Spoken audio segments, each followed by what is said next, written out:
This right here is a budget-friendly XLR microphone kit with a whole lot of extras. Is it worth your money? Let's take a look at it.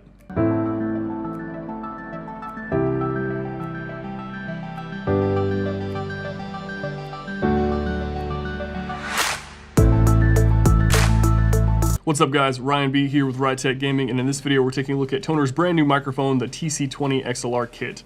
It is a kit, it comes with a whole lot of extras, which we'll get into here in a moment. Now full disclosure, they did send this mic out to me for free to get a video out for you guys, but it's not gonna affect my review in any way. If there's reasons why I think the microphone is bad, I'm gonna let you guys know, and likewise, if it's good, I will let you know why I think it's good. Now of course, if you guys find this video helpful or like it anyway, make sure you hit a like on the video. It goes a long way to spreading these videos out across YouTube and really helps me with the YouTube algorithm. And guys, if we make it all the way through to the end of the video and you still have questions about this microphone or really any other microphones for streaming or gaming or any other tech or gear, you can hop into one of my live streams, as I do stream myself every Monday, Wednesday, and Friday. Link in the description down below for that. We tend to talk about a lot of gear and that kind of stuff. So go ahead and hop in there and let's have a conversation. And let's go ahead and just actually get right into the unboxing.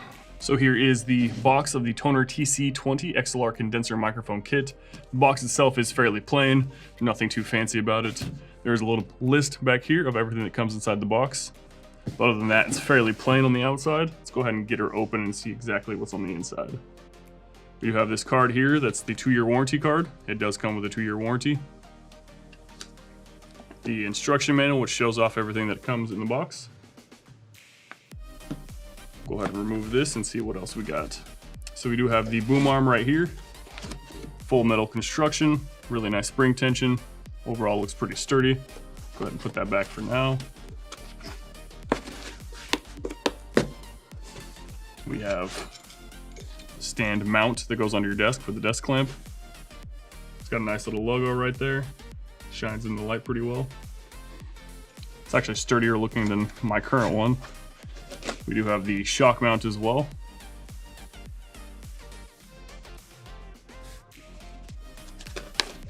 And of course the microphone itself, which is actually very, very nice looking. Shines in the light as well pretty well. Gold logo right in the front. Good little screw clamp for other shock mounts. For now, we'll go ahead and slide this back in there. There should be some more stuff at the bottom of the box. Once we remove this out of the way. Oh yeah. So right in here, there's a few more things. So right here, we have the XLR cable itself. We have some cable ties to help out with some cable management, which is always nice. We've got a foam pop filter, and then we have the regular pop filter, regular size and all that. So that right there is everything that comes inside the box of the Tonor TC20 XLR microphone kit, and there is a whole lot that this comes with, pretty much everything you would need to set up an XLR microphone besides one thing, and that's a mixer with something called phantom power. So those that are not familiar with XLR microphones, you are going to need phantom power to be able to run this, because as you can see with the XLR cable itself, it's not something you can really just plug right into your computer. So you need a mixer that has phantom power, otherwise you will not be able to run an XLR microphone. Now for $60 with this kit, you do get the microphone, you have the boom arms, you got the shock mount, you got pop filters, you've got cable ties, and of course you have the XLR cable itself. And the only thing you're missing, like I mentioned, is a mixer. For me, I'm running the Go XLR mixer. However, that is a fairly expensive mixer, and this I feel like is more aimed at budget-friendly options. So in the description down below, I'm gonna link a few different mixers for you guys that do have phantom power that I think would fit very good with this kit, so that way you guys compare them together and have a full starter kit for an XLR microphone. Now, because this kit is $60 and it comes with so many different extras in the kit, I am a little worried about the quality of the microphone itself. I don't know how much money they left to put into the mic quality, but we'll check on that here in just a moment. Now, as far as specs and build quality, I will throw up the specs on the screen right now. So the microphone itself is a condenser microphone with a cardioid pickup pattern, which basically means that it's going to capture sound better in the front of the microphone, less on the sides, and a whole lot less in the rear to try to cut back on any sort of background or room noise that you may have. The frequency response range is 20 Hz to 20 kilohertz. Sensitivity is -45 dB plus or minus 3 dB. Output impedance is 2.2. Max SPL is 120 decibels. SN ratio is 94 dB. Working temperature is 0C to +55C. And it does come with a 2-meter XLR cable. Again, for those that are only familiar with Freedom units, that is going to be a 6-foot cable right here that comes with the kit. Now, as far as build quality goes, I really like the build quality of all the pieces in the kit. The microphone especially has got a really nice metal finish over everything. It's got a nice little screen over the capsule itself. Good little logo in the front. The black with the gold logo looks really good. I think it captures lighting pretty well too. It's not super reflective, but you can definitely see a little bit of sheen on the microphone. On the bottom end, it does have a little screw-on section, so that way you can attach it to most other shock mounts. Now the boom arm in the kit is a very nice boom arm. I think it's actually better than the current one that I have that I bought off Amazon for about $20. I think the boom arm in here, it's full metal construction. It's very tight with the springs. I really like the desk clamp that it comes with. It's very heavy duty, it's big, it's got a logo on it. Overall, I think it looks really good, and the boom arm is pretty much better than the boom arm that I'm currently using. The shock mount, however, could use a little bit of work. It is full metal construction, so that's good. The only thing is it seems like it's pretty thin metal, so if you kind of work it a little bit too much, it looks like and feels like you're going to be able to bend the shock mount. So I'm not that big on the shock mount. Pop filter is a very standard pop filter. The foam filter as well, very standard foam filter. Nothing bad about those. Those are good. They're normal size. So the only thing that I kind of dislike in the kit myself is the shock mount. So it's nothing bad, but just I'm not a big fan of the shock mount that comes in the kit. Everything else is fantastic in the kit, especially at that price point of $60. Now, of course, all the paper specs are great and fantastic, but the biggest thing that's going to help you decide if you want to buy this microphone or not is the actual sound quality of the microphone. So let's go ahead and run the sound test of the Tonor TC20. So this is the sound test of the Tonor TC20 condenser microphone. I have it set up almost exactly how I would have it set up if I was streaming with it or playing with it. I currently have it hooked up to its own shock mount that comes with it. I do have it hooked up to my boom arm, not the one that comes with it. Not that there's anything wrong with the one that comes with in the box. I just already had this one set up, so it was a little bit easier to set this one. And I do have the foam pop filter attached to the top of the microphone. Now I'm currently having it run through a Go XLR mixer to give it phantom power, which of course you need with an XLR mic. And I do have a noise gate set.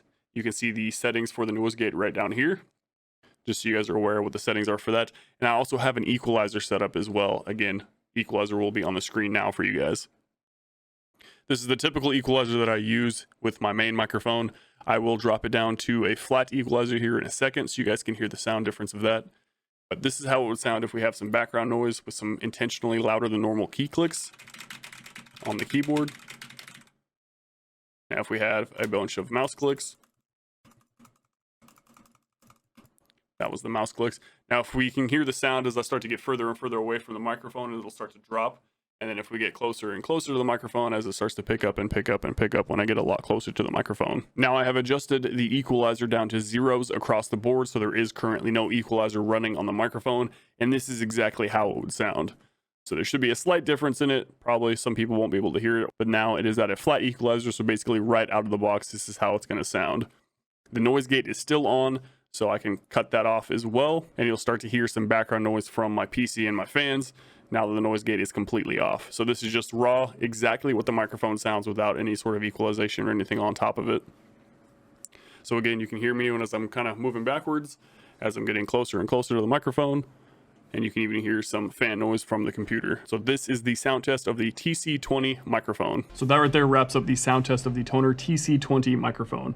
Now for me, I'm actually pretty impressed with the sound quality of the microphone. I thought with the price point of $60 and all the extras that come inside the box that they were gonna have to cut costs somewhere, and I'm glad they didn't cut costs in the microphone quality itself. So overall, for the price point, I think it's actually a pretty good microphone. However, there was one thing that I did notice that was bad about the microphone, and that's how it tends to peak at the high end. So if I got closer to the microphone or if I got a little bit louder, it would kind of start crackling and peaking towards the high end of the microphone. Something that my more expensive microphone, my main microphone, does not do with the same exact settings set up. Now, good thing is with an XLR microphone, you have like full studio control. So there's a bunch of different things you can do to adjust and change the fact that that top end is kind of cracking on you. So you can bring down the gain, you can bring up the compression, but again, just something to be aware of. The settings were the exact same settings that I run with my $200 microphone, and it does not peak at the high end. So just something to be aware of. However, like I mentioned, it is a $200 microphone versus a $60 microphone that also comes with all these extras. The $200 microphone is just a $200 microphone all on its own. And to compare, here is a sound quality test of the $200 Blue Spark. So this is the sound difference and the sound quality of the $200 microphone, so that way you guys can compare it to the other microphone. So we do have the same equalizer running, the same noise gate and all that. It's all set up the exact same, the only difference being the microphones. And this is how the microphone sounds with some background noise. And then here it how it sounds as I'm going further and further away from it. And then as I'm getting closer and closer, and again, this is my normal speaking voice to the microphone, and angle it up just a little bit so it's pointed directly at my mouth, and this is how a $200 microphone sounds in comparison. So that right there will wrap up the sound test of the $200 microphone, which is my main microphone. Now between the two, just so you guys can compare, what I seen was the fact that the $200 microphone definitely seemed to have a little bit more full of a sound profile compared to the $60 Tonor TC20. And of course, it didn't tend to peak at the high end with the same exact settings for both microphones that the TC20 did. But again, for $60, this is a fantastic microphone for that price point, not to mention all the extras that come inside the box. So I think this microphone is for anyone that's looking to get just started with an XLR setup. The only thing you're missing is a mixer, which again, I will have in the description down below for you guys to check out a few different cheaper mixers. Now guys, if you liked this video or found it helpful in any way, make sure you hit a like on the video. Think about subscribing to the channel if you haven't already. And as I mentioned before, if you want to talk about any sort of tech or gear, gaming, or any of that, I do stream myself every Monday, Wednesday, and Friday. Link in the description down below for that. And of course, relevant content's all right here.